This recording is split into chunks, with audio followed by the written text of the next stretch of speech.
Greetings, fellow cooks. My name is Marcelino Alberni, and I want to welcome you to Dr. Flavor. Today we're going to cook something very nice, something that it was actually one of my mother's favorite dishes and one of mine too.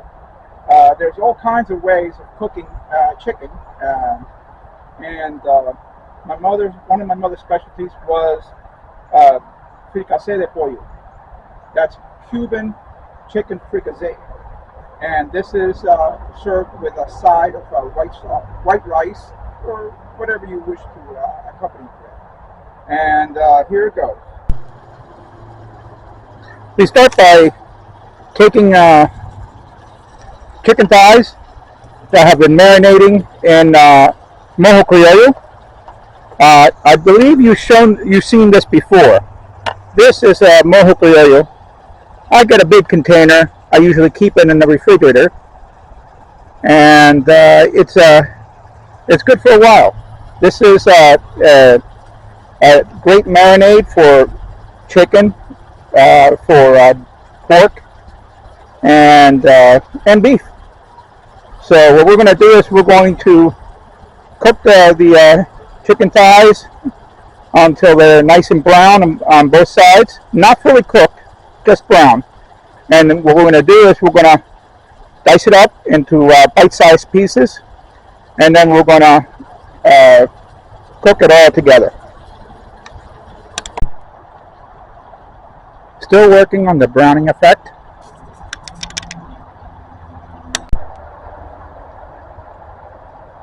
So here we go. We diced up the chicken into smaller pieces. And you know what they say, if you have too much chicken frying, it's going to take longer, and it certainly did. It took a little longer for it to brown nicely. But we're at this point here. All right. So the next step at this point is to add the potatoes. They're evenly cut for the most part. Okay, because we want to have this cooking earlier. Otherwise, it's going to take too long for waiting for the potatoes to actually cook thoroughly. And we're going to start at this point blending in the components.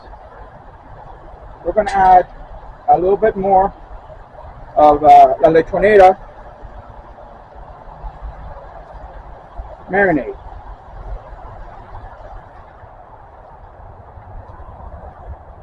Okay, then we're going to add some tomato sauce.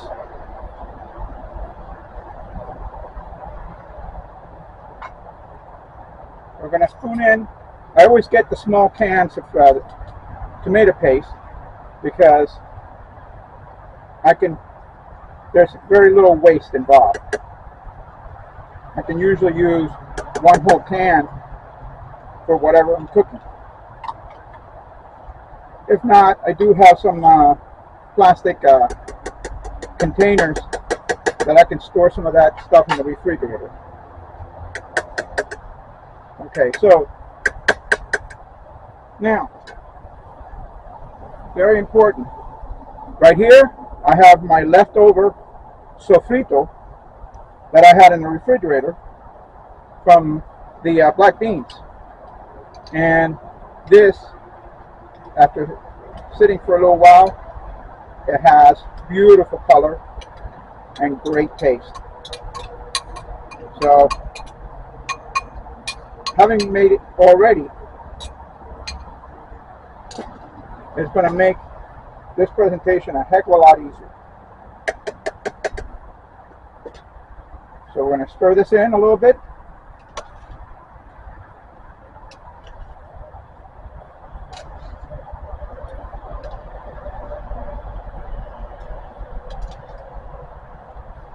This might seem a little repetitious, but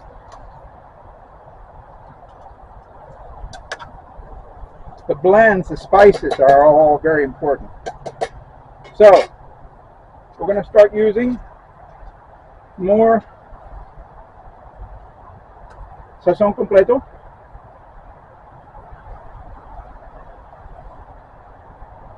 Little stop never works for me.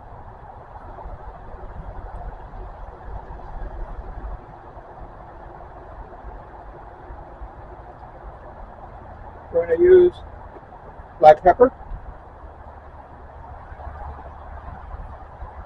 about a half a teaspoon, maybe more. Okay, we're going to have similar quantity of cumin, because the cumin itself is delicious. Now, sazón completo also already has a little bit of salt, so light on the salt, because remember, you can't take it away. A little bit of oregano.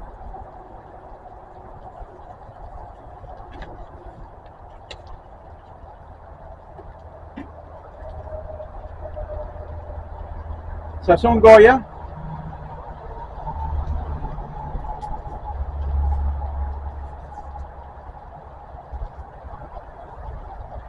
And this is a Sazón Goya with culantro, which we already used in the sofrito, and achiote. Now,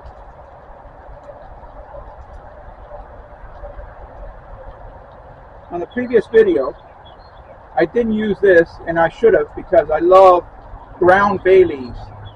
Ground bay leaves gives it a beautiful aromatic.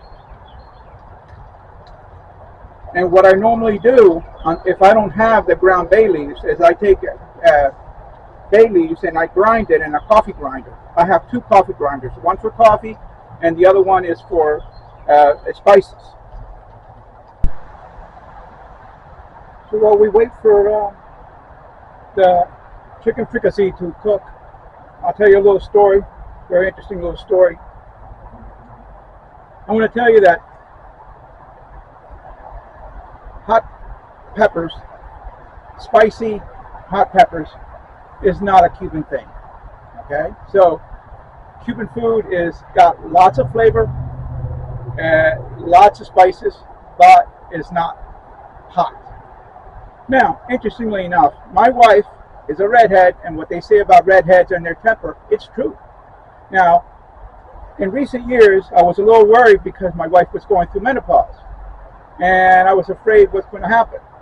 The only thing that happened was my wife developed a flavor and a taste for spicy foods. So you know what I did? I made her happy. So I just simply added on.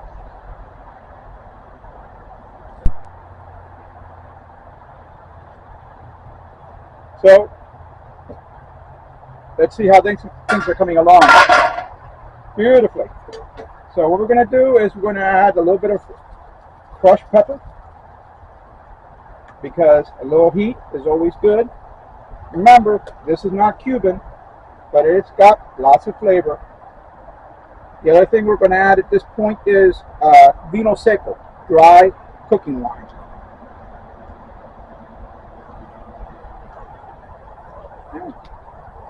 Maybe about a quarter cup. And then we're going to add the Goya olive salad, which has got pimentos.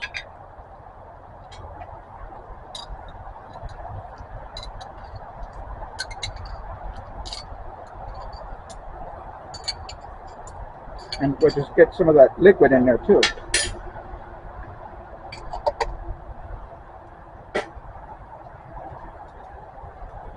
We're going to stir that baby up. Starting to stick a little bit on the bottom, but it's okay. It's not burnt. The nice thing about induction cooking is just my favorite way of cooking. It's very precise. I can control the temperature a heck of a lot better. Now, isn't this beautiful? The color is gorgeous, deep reddish, and the aroma is amazing. So we're going to cover this up now again and let it cook a little bit longer.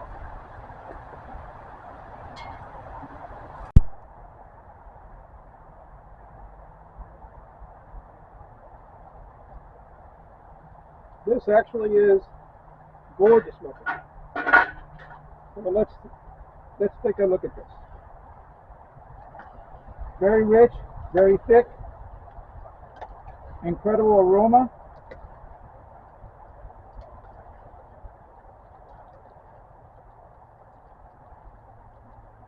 The potatoes are cooked. You notice that the potatoes are very similar in shape and dice so that it cooks evenly. Alright, now that's the most important part. Remember,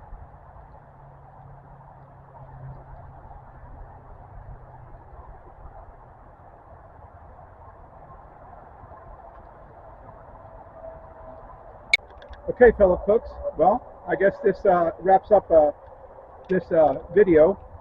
I hope you enjoyed it, and I hope you have an opportunity to go into your happy place and create something.